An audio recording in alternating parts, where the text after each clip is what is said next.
باللقاءات يقف بجانب الاستاذ طارق كيان. رحب فيك استاذ طارق. اليوم الابتسامه حاضره في الجانب الاهلاوي، نتيجه واداء متميز، الاهلي يقدم نفسه بشكل رائع. أول الحمد لله. طبعا هذا نشكر الله سبحانه وتعالى على التوفيق، هذا كله توفيق من الله سبحانه وتعالى، في عمل، في إخلاص.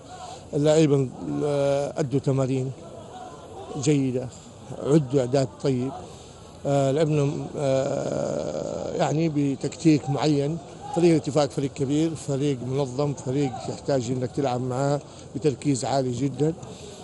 طبعا حصلت لهم في بدايه الشوط الثاني نحن ضغطناهم بهجمتين منظمه سببت هدفين ادت الى انه سيطرنا على المباراه بعد ذلك.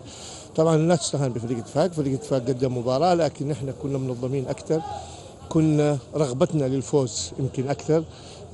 امامنا هدف نبغى نحققه، يجب ان نلعب كل المباريات بمستوى عالي بتركيز عالي، لانه النقطه مهمه في الفترات الحسم الفترات الاخيره.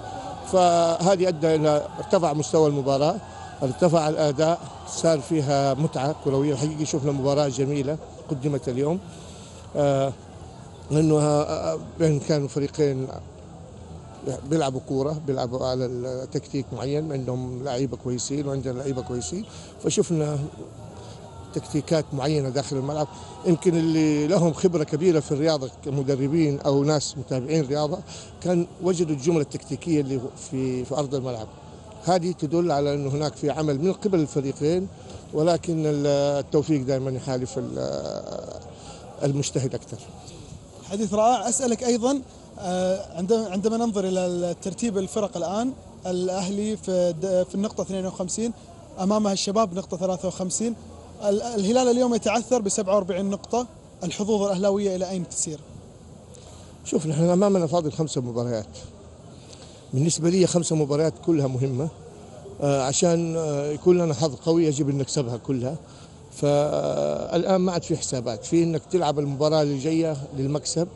كل مباراة تلعبها يجب أنك تتجاوزها وتحافظ على مركزك. فإن شاء الله إذا الحسابات الآن بالنسبة لنا أو بالنسبة للفريق المنافس اللي هو فريق الشباب برضه هو تحت ضغوط ونحن تحت ضغوط على إنه ما نخسر، لا هو يخسر ولا هو يخسر، واللي ما يخسر هو اللي حيكسب الدوري.